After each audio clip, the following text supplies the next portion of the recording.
La fille du patron humilie l'employé à la fête de l'entreprise, mais le destin lui réserve une surprise. La carafe est tombée beaucoup trop lentement pour être un accident. C'est ce que les gens qui étaient là ont dit ensuite, qu'on voyait clairement que c'était fait exprès. Que la femme en robe verte avait tenu l'anse fermement, incliné le bras avec calme et versé l'eau glacée directement sur la tête de Camille devant tout le monde. Devant tous les collègues, les clients importants, son père, les agents de sécurité, les serveurs. Devant des gens que Camille connaissait depuis des années, des gens qui étaient au courant de son état, qui savaient qu'elle était enceinte de 7 mois. Et la pire partie, ce n'était pas l'eau. C'était le silence qui avait suivi. Ce silence lourd, gêné, où personne ne savait où regarder, où la moitié de la fête avait fait semblant de ne rien voir et l'autre moitié était restée paralysée, sans savoir quoi faire. Camille était restée immobile au milieu de cette cour illuminée, trempée, les mains couvrant son ventre comme pour protéger le bébé de ce qui venait de se passer. Et Véronique se tenait à côté d'elle, tenant la carafe vide, avec un sourire au coin des lèvres qui en disait plus que les mots n'auraient jamais pu dire. Mais pour comprendre pourquoi cette nuit-là a été le tournant de la vie de Camille, il faut revenir un peu en arrière. Camille Lefebvre avait 32 ans lorsqu'elle est entrée pour la première fois dans l'entreprise de M. Bernard. C'était une société de transport de taille moyenne qui desservait un quartier de la Presqu'île, avec sa propre flotte et un portefeuille de clients que l'homme avait bâti en plus de 30 ans de travail. Camille a été embauchée pour travailler dans le département administratif, en charge des contrats et de la facturation. C'était un poste simple, au salaire modeste, mais elle avait désespérément besoin de cet emploi.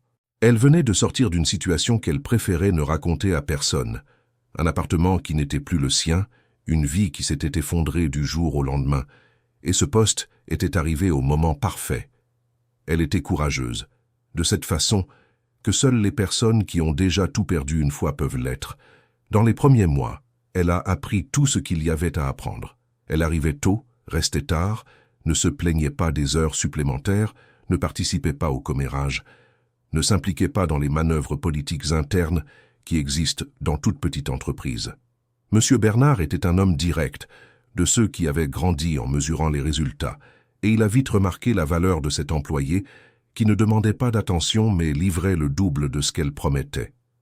Véronique était une autre histoire. La fille de M. Bernard avait 38 ans, de longs cheveux blonds qu'elle attachait soigneusement lors des événements spéciaux, et une présence qui occupait tous les espaces où elle entrait. Ce n'était pas seulement sa beauté, c'était sa façon de se déplacer, de parler, de regarder les gens. Elle avait étudié à l'étranger, était revenue avec un diplôme qu'elle exhibait dès qu'elle le pouvait, et avait pris la direction commerciale de l'entreprise avec une facilité qui agaçait ceux qui étaient arrivés avant elle par le mérite. Elle aimait le pouvoir, aimait être la fille du patron, aimait le rappeler à tout le monde.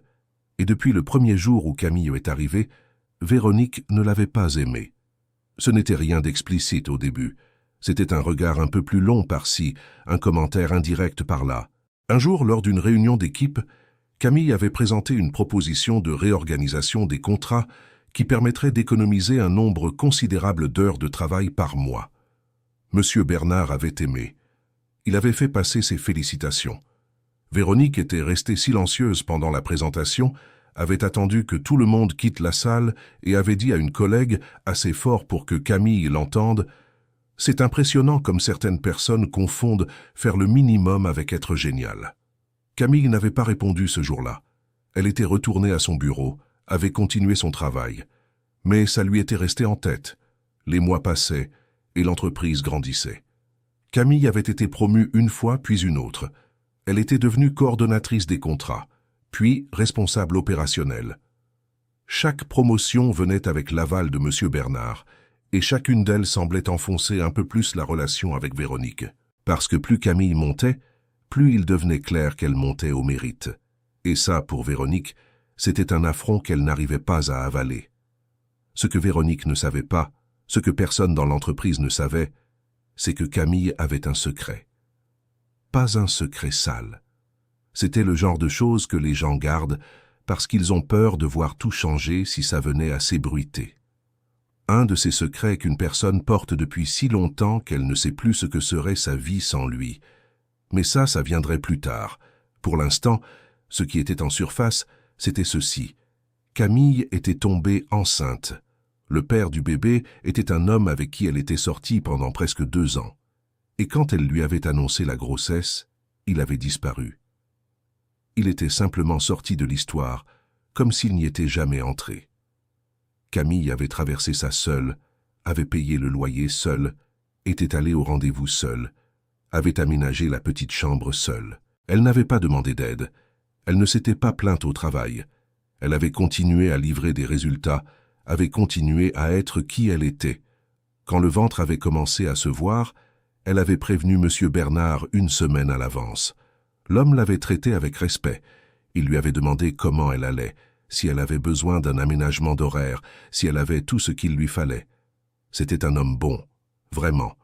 Un de ceux que la vie avait rendu pragmatique, mais qui gardait au fond de lui une gentillesse qui se montrait au bon moment. Véronique l'avait convoqué dans son bureau le lendemain. « Je sais que mon père t'a déjà parlé, » dit-elle, sans quitter l'écran de l'ordinateur des yeux. « Mais je veux que ce soit clair. Tu vas devoir assumer tes responsabilités normalement jusqu'à ton départ. Pas de traitement spécial, pas de flexibilité supplémentaire. L'entreprise ne peut pas s'arrêter à cause d'une décision personnelle. » Camille resta silencieuse une seconde. Puis elle dit « Bien sûr, j'ai toujours assumé. » Et elle sortit. « Je dois respirer un grand coup ici, avant de continuer. Parce qu'il y a des gens qui naissent avec une cruauté intérieure, vous voyez? Ce n'est pas de la colère. C'est froid, tout simplement. Le gala annuel de l'entreprise avait toujours lieu au mois de novembre. C'était une tradition que M. Bernard maintenait depuis plus de 20 ans. Il louait un espace noble de la ville, invitait les principaux clients, toute l'équipe, les partenaires de longue date. C'était une soirée importante, de relations, de célébration. Et c'était aussi, depuis de nombreuses années, le moment où le patron annonçait les principales réalisations de l'année et honorait les employés qui s'étaient distingués. Cette année-là, tout le monde savait que le nom de Camille allait être prononcé. Elle avait mené seule la renégociation de 3 contrats qui allaient être perdus. Elle avait mis en place un nouveau processus de contrôle de flotte qui avait réellement fait économiser de l'argent. Elle avait tenu l'exploitation à 2 moments de crise avec un calme qui avait impressionné même les plus anciens. Avec un ventre de 7 mois, elle avait fait plus que ce que la plupart faisaient dans des conditions normales. Véronique le savait, tout le monde le savait. Et c'était exactement pour ça que ce qui s'était passé cette nuit-là avait fait aussi mal. Camille était arrivée à la fête avec une robe beige simple, en mailles légères, le genre de vêtement confortable qu'une femme enceinte de 7 mois porte parce qu'elle n'a pas beaucoup de choix. Ses cheveux étaient attachés. Elle avait mis un rouge à lèvres discret et elle portait une paire de ballerines parce que ses pieds ne supportaient plus les talons depuis des semaines. Elle savait qu'elle n'était pas la personne la plus élégante de la soirée, mais elle était présentable, elle se sentait bien, et elle était enthousiaste parce que M. Bernard avait laissé entendre quelques jours plus tôt que ce serait une soirée spéciale pour elle. Elle était arrivée, avait salué ses collègues, avait discuté avec des clients qu'elle connaissait déjà, avait bu du jus parce qu'elle ne buvait plus d'alcool et se rapprochait du moment du discours du patron. C'est là que Véronique était apparue. Elle était éblouissante, exprès. Une robe verte scintillante, longue, ajustée, avec des boucles d'oreilles qui attiraient l'attention. Les cheveux attachés avec élégance. Le sourire calculé de celle qui sait que tous les regards sont braqués sur elle. Véronique s'approcha de Camille, attrapa une carafe d'eau qui était sur la table d'appoint à côté et s'arrêta juste devant elle. Quelqu'un essaya de dire quelque chose. Un collègue ouvrit la bouche, mais il ne fut pas assez rapide. La carafe fut inclinée trop lentement pour être un accident. Chers auditeurs, si vous aimez l'histoire, profitez-en pour laisser un like et surtout pour vous abonner à la chaîne. Ça aide beaucoup ceux qui commencent, et je continue. L'eau glacée tomba sur la tête de Camille, trempa sa robe, coula sur son visage, son cou, puis descendit le long de son ventre. La cour entière se figea. Camille baissa la tête, ferma les yeux une seconde et posa les mains sur son ventre. Pas de douleur. C'était un geste instinctif, de protection, de ceux qu'une mère fait sans réfléchir. Véronique resta à côté d'elle en tenant la carafe, avec ce sourire au coin des lèvres. « Oups !» dit-elle, avec une légèreté que seule une personne très froide peut avoir dans un moment pareil. « Ça m'a glissé des mains. Personne n'y crut. Tout le monde savait. Mais personne ne dit rien, sauf M. Bernard. L'homme était de l'autre côté de la cour quand cela arriva. Il avait tout vu. Et quand Camille leva son visage trempé et que ses yeux rencontrèrent les siens, ce fut la seule chose dont elle eut besoin pour ne pas s'effondrer sur place. Le visage du patron plein d'une expression qui n'était ni gêne ni malaise. C'était quelque chose de plus lourd. C'était de la honte. La honte d'un père qui a vu sa fille faire une chose indéfendable. Camille quitta la fête. Elle prit ce qu'elle avait apporté, marcha jusqu'au parking, monta dans sa voiture et resta assise là un bon moment avant de pouvoir partir. Elle ne pleura pas beaucoup, elle était du genre à tout retenir jusqu'à ce qu'elle rentre chez elle. Et quand elle arriva, elle remplit la baignoire, resta dans l'eau tiède, et là, elle pleura. Elle pleura pour l'humiliation, pour son ventre de 7 mois, pour la solitude de n'avoir personne à appeler, pour la rage d'avoir avalé tant de choses pendant si longtemps. Elle pleura jusqu'à n'avoir plus de larmes. Et puis, dans le silence de son appartement, elle prit une décision. Elle allait parler. Elle allait raconter le secret qu'elle gardait depuis des années. Pas par vengeance. Elle n'était pas ce genre de personne. Mais parce que le moment était venu. Parce qu'il y a des choses qu'on garde jusqu'à ce qu'on n'en puisse plus, et quand le moment arrive, il vaut mieux que ça vienne de sa propre voix. Le lendemain, Camille demanda une réunion avec M. Bernard. Pas avec sa fille, avec lui. La secrétaire essaya de reporter à la semaine suivante, mais Camille dit que c'était urgent et personnel. M. Bernard répondit en moins d'1 heure. Ça pouvait être cet après-midi même. Camille arriva au bureau de l'homme à 3 heures de l'après-midi. Il était assis derrière son bureau, la cravate desserrée, et quand il la vit entrer, il se leva. Il tira la chaise pour qu'elle s'assoie. Ça impressionna Camille. L'homme avait presque 65 ans, c'était le propriétaire des lieux, et il se leva pour lui tirer une chaise. Ils restèrent un moment en silence. « J'ai vu ce qui s'est passé hier, » dit-il d'abord. « Il n'y a aucune excuse. Je veux que vous sachiez que j'ai eu honte. » Camille acquiesça.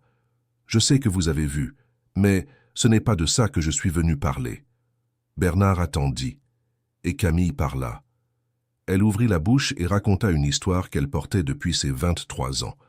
L'histoire d'une famille, d'un document qu'elle avait trouvé par hasard dans une enveloppe qui n'était pas la sienne, d'une coïncidence que la vie lui avait présentée avec si peu de cérémonie qu'elle avait mis des mois à accepter ce qu'elle voyait. Parce que Camille ne s'était pas retrouvée dans cette entreprise par hasard. Elle avait cherché cette entreprise exprès, pas par intérêt, pas pour l'argent. Parce que cette adresse apparaissait sur un papier qu'elle gardait depuis 9 ans dans une boîte à chaussures. Le papier avec le nom d'un homme, le nom de Bernard Morel. Le même nom qui apparaissait sur son acte de naissance, dans la case que la plupart des gens ne lisent pas parce qu'elle est remplie du mot qui fait le plus mal quand il est vide. Père. Le silence qui tomba sur la pièce était différent de celui de la fête. Celui-là avait été glacial, calculé, plein de cruauté. Celui-ci était chaud et lourd, du genre de silence qui survient quand une vérité trop longtemps enfouie trouve enfin l'endroit où elle aurait dû arriver bien plus tôt. Bernard resta figé. La couleur de son visage changea. Sa main se porta lentement à son front et y resta un long moment. « Vous avez le document ?» dit-il, d'une voix qui sortit plus rauque qu'elle n'était entrée. « Je l'ai. » Camille ouvrit son sac et posa l'enveloppe sur la table. « Je ne suis pas venu pour demander quoi que ce soit. Je n'ai jamais rien demandé. Je suis venu parce qu'après hier soir, j'ai décidé que je n'allais plus garder ça pour moi. » Il ouvrit l'enveloppe, les mains légèrement tremblantes. Il regarda le papier. Et il continua de le regarder trop longtemps, comme si les mots imprimés allaient changer s'il attendait assez. Ils ne changèrent pas. Voyez-vous, il y a des moments dans la vie où l'on imagine comment ce serait, un moment comme celui-ci. Et quand il arrive vraiment, ce n'est jamais comme on l'avait imaginé. C'est plus simple, plus silencieux, et ça fait mal à des endroits différents. Bernard n'appela pas d'avocat, il ne lui demanda pas de partir, Il ne se mit pas sur la défensive. Il fit une chose que Camille n'attendait pas. Il demanda des nouvelles de sa mère. Son nom. Comment elle était. Si elle était encore en vie. Camille raconta ce qu'elle pouvait raconter. Que sa mère était partie quand elle avait 18 ans, d'une maladie qui avait été trop rapide, et qu'avant de s'en aller, elle avait laissé la boîte à chaussures avec l'enveloppe dedans, sans aucune explication, à part un mot qui disait simplement « Tu sauras quand le moment sera venu ». Bernard resta silencieux après cela. Ses yeux s'embuèrent, mais il ne laissa rien tomber. Il était de ces hommes qui avaient appris que pleurer en public était une faiblesse, une idée fausse que sa génération avait portée dans sa poitrine toute sa vie. « J'étais jeune, dit-il enfin. J'étais jeune, et j'ai été lâche. J'ai su qu'elle était enceinte, et je n'ai pas eu le courage de faire ce qui était juste. » Il s'arrêta. Aucun mot ne peut justifier ça. « Je ne demande pas de justification, » dit Camille. « Je sais que vous avez fondé une famille. Je ne suis pas venu pour tout détruire. Vous n'avez rien détruit. La vérité ne détruit pas. Elle ne fait que réorganiser. » Il regarda son ventre. « Comment va le bébé ?» Camille fut surprise par la question. « Il va bien. 7 mois. C'est une fille. » Bernard ferma les yeux une seconde. Quand il les rouvrit, il y avait quelque chose de différent sur son visage. Une légèreté qui n'y était probablement pas quand elle était entrée. Ce qui se passa dans les jours qui suivirent fut compliqué, comme on pouvait s'y attendre. Bernard parla à sa femme le soir même. Ce n'était pas la mère de Véronique. Il s'était marié 2 fois et Madame Sylvie, avec qui il était depuis près de 20 ans, était une femme de 62 ans qui avait construit ce mariage sur une base qu'elle croyait bien connaître. Recevoir cette nouvelle fut un choc bien réel. Elle ne resta pas silencieuse. Elle ne fit pas semblant que tout allait bien. Il y eut une discussion longue et difficile qui se prolongea jusqu'à l'aube, avec des larmes et des mots lourds que tous deux regrettèrent par la suite. Mais Madame Sylvie était faite d'une étoffe que peu de gens possèdent. Après la tempête, elle dormit, se réveilla et prit son café. Et au petit déjeuner, elle dit à son mari « Ça s'est passé avant moi. Je ne peux pas être la martyre d'une histoire dont je ne faisais pas partie. Mais tu me devras beaucoup d'honnêteté à partir de maintenant. » C'était juste, c'était humain. C'était le genre de réponse que seule une femme qui se connaît elle-même peut donner. Véronique fut une autre histoire. Quand son père l'appela pour lui parler, elle se rendit au bureau en pensant qu'elle allait entendre parler de la fête, s'attendant à ce que son père défende l'employé, et elle avait déjà répété sa riposte. Elle n'était pas préparée à ce qu'elle entendit. Elle resta debout pendant toute la conversation. Elle ne s'assit pas. Le visage se ferma peu à peu pendant que le père parlait, et quand il eut terminé, elle dit une seule chose. Elle a manigancé tout ça. Bernard secoua la tête. Elle n'a rien manigancé. J'ai vu le document, Véronique. Je l'ai fait vérifier. Il est authentique. Elle est restée des années ici à attendre le bon moment pour s'en servir contre moi. Elle ne s'en est servie contre personne. Elle me l'a dit en privé, sans témoin, sans aucune exigence. C'est toi qui as forcé les choses hier soir. Véronique sortit sans répondre. Elle claqua la porte. Cher auditeur, si vous aimez l'histoire, profitez-en pour laisser un like et surtout pour vous abonner à la chaîne. Ça aide beaucoup ceux qui commencent. Maintenant, on continue. Les semaines qui suivirent furent tendues au sein de Logistique Morel. L'histoire a fuité. Pas parce que Camille l'avait raconté, mais parce que les murs des petites entreprises ont des oreilles.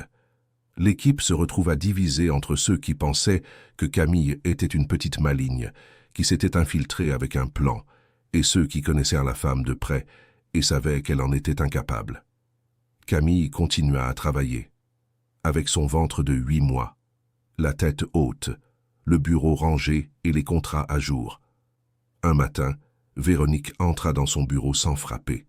Elle ferma la porte, et elles restèrent toutes les deux en silence pendant un temps qui parut bien trop long. « Tu crois que tu vas hériter de quelque chose ?» dit enfin Véronique. « C'est ça. » Camille fit pivoter sa chaise lentement. « Je n'ai jamais eu besoin d'héritage pour vivre. Regarde mon parcours ici. Tu n'as aucune idée de qui est mon père en dehors du rôle de gentil patron. Je sais qui il est, c'est mon père, tout comme le tien. » Cette phrase résonna différemment. Camille n'avait pas prévu de la dire ainsi. C'était sorti directement sans fioriture. Et elle vit sur le visage de Véronique une chose qu'elle n'avait jamais vue auparavant, une petite fissure, comme quand un mur qui semblait solide montre la première craquelure. Véronique sortit sans rien dire de plus, mais elle revint le lendemain. Cette fois, elle frappa avant d'entrer. Elle resta debout près de la porte, comme si elle voulait garder une voie de sortie, et dit « J'ai besoin de comprendre une chose. Pourquoi tu es resté? Après tout ce que j'ai fait ici, pourquoi tu n'es pas parti ?» Camille réfléchit une seconde.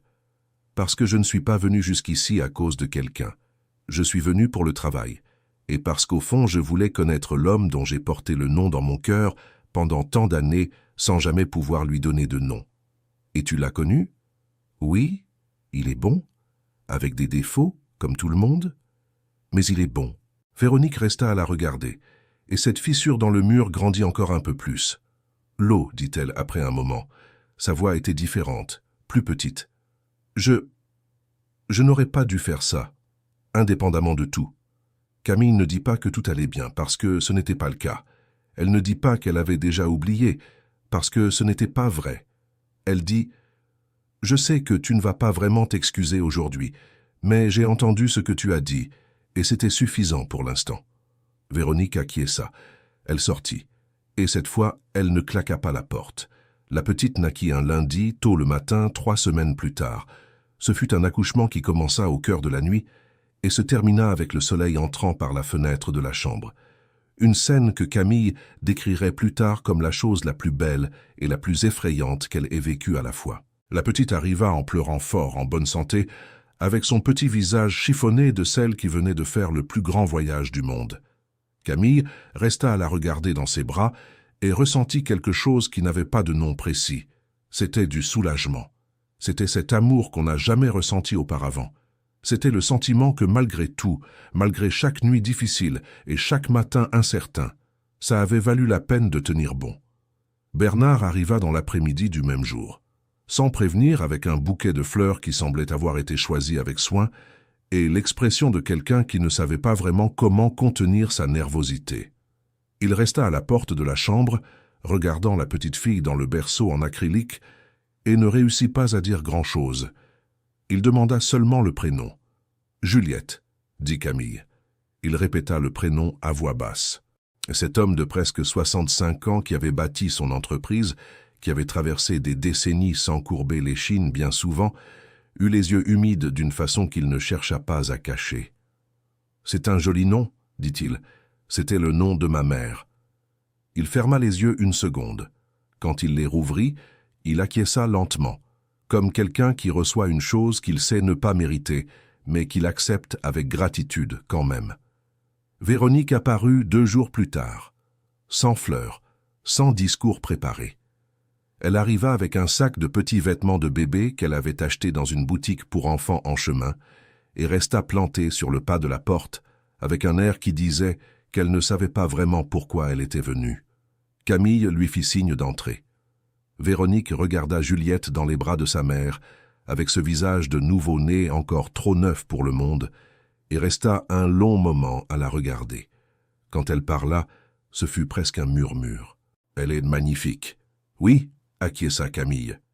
Elles restèrent en silence pendant un temps qui ne fut pas gênant. C'était un silence différent de tous ceux qu'elles avaient partagés. Il n'y avait aucun poids dedans, aucune dispute retenue. C'était le silence de 2 mondes qui s'étaient percutés de front et qui apprenaient lentement et avec difficulté à partager le même espace. Véronique posa le sac sur la chaise. « Je ne sais pas ce qu'on va l'une pour l'autre. Je ne sais pas si j'arriverai à dire « sœur ». Ça prendra du temps. Ça en prendra, dit Camille. Tout ce qui est réel prend du temps. Véronique la regarda, et pour la première fois depuis que Camille la connaissait, le sourire qui apparut sur son visage n'avait aucun calcul derrière lui. C'était juste un sourire. Petit, incertain, mais vrai. Quand Camille reprit le travail 2 mois plus tard, l'entreprise avait connu quelques changements. Bernard avait engagé un processus de réorganisation interne dont tout le monde savait qu'il était lié à ce qui s'était passé, mais qu'il n'avait jamais expliqué publiquement. Camille reprit le poste qu'elle avait sans augmentation qui n'ait été méritée, sans avantage qui ressemble à une faveur. Elle n'en voulait pas et Bernard le comprenait. Ce qui avait changé était plus subtil. C'était la façon dont il passait devant son bureau et demandait comment allait Juliette. C'était l'invitation à un déjeuner un vendredi, informel, sans ordre du jour. C'était le sentiment que cet espace qui était resté vide pendant 32 ans se remplissait petit à petit, avec précaution, avec honnêteté, sans se presser de faire comme si l'histoire avait été différente de ce qu'elle avait été. Véronique et Camille ne devinrent jamais les meilleures amies du monde. Ce n'était pas leur destin, et toutes les deux le savaient. Mais elles cessèrent d'être ennemies. Et parfois, un après-midi quelconque, Véronique apparaissait dans le bureau de Camille avec 2 tasses de café, et elle discutait quelques minutes de choses sans importance, du temps qu'il faisait, de quelque chose qui s'était passé à l'entreprise, d'une série que l'une avait vue et pas l'autre. C'était peu, mais c'était réel. Et parfois, le réel, même petit, pèse plus lourd que tout ce qu'on avait imaginé. Madame Sylvie, de son côté, fit une chose à laquelle personne ne s'attendait. Elle invita Camille à prendre un café chez elle, toutes les deux seules, sans Bernard. Elles restèrent près de 2 heures à table. Ce ne fut pas facile, ce ne fut pas parfait. Il y eut des moments de silence gêné, des moments où les mots devaient être pesés avant de sortir. Mais à la fin de ce café, quand Camille partit avec Juliette dans les bras, Sylvie dit sur le pas de la porte « Vous êtes une femme de caractère. Je le reconnais, même quand ça me coûte de le reconnaître. » Camille n'oublia jamais cette phrase. Des mois plus tard, quand Juliette commençait déjà à faire ses premiers sourires, Camille était assise un après-midi dans son appartement, sa fille dans les bras, regardant par la fenêtre, et elle pensa à sa mère. Elle pensa à la boîte à chaussures, à l'enveloppe, aux mots qui disaient « Tu sauras quand le moment sera venu ». Elle pensa à la façon dont sa mère avait porté cela toute seule pendant tant d'années et à la façon dont elle avait fait confiance à sa fille pour faire ce qu'elle-même n'avait pas réussi à faire de son vivant. Est-ce que sa mère saurait que cela avait réussi? Que a filha tinha chegado até ali, que tinha enfrentado, que não tinha desistido nem quando jogaram água nela na frente de todo mundo? Camille quis acreditar que sim. Quis acreditar que tem coisas que a gente sente mesmo de longe. Que existe uma forma de amor que não precisa de presença para continuar existindo. Que as mães que partem cedo demais levam consigo uma esperança. E que essa esperança fica, e que às vezes ela é o único combustível que temos para seguir. Juliette riu no colo dela sem motivo nenhum, como os bebês fazem. E Camille riu junto, com aquele riso que mistura saudade e gratidão, de um jeito que só quem já perdeu alguém e ganhou outra coisa depois entende. Era o início, não o fim. Era o começo de uma história nova, com mais gente nela, com mais complicação também, com uma família estranha e imperfeita se formando devagar ao redor daquela menina que não tinha pedido nada para acontecer, mas que tinha chegado no momento certo para mudar a trajetória de muita gente. Não tem final de conto de fadas aqui. Tem algo melhor. Tem vida. Vida de verdade, com as suas arestas e os seus afetos misturados, com as pessoas fazendo o que podem com o que têm, tentando ser mais hoje do que foram ontem. E às vezes, só às vezes, o destino acerta a mão. Fim da história. Camille nunca esqueceu aquela noite da jarra. Mas ela me disse uma coisa que eu não consigo tirar da cabeça, que no fundo, aquela água gelada foi o que quebrou a última trava que ela precisava que quebrasse. Às vezes, o que parece a maior humilhação da vida é o empurrão que a gente precisava para finalmente ir aonde sempre deveria ter ido. Você concorda com isso? Já passou por algo que pareceu destruição na hora e só depois fez sentido? Conta pra gente nos comentários. Eu leio tudo de verdade. E se essa história te tocou de algum jeito, deixa o like e se inscreve no canal para não perder as próximas. Muito obrigado pela companhia até aqui.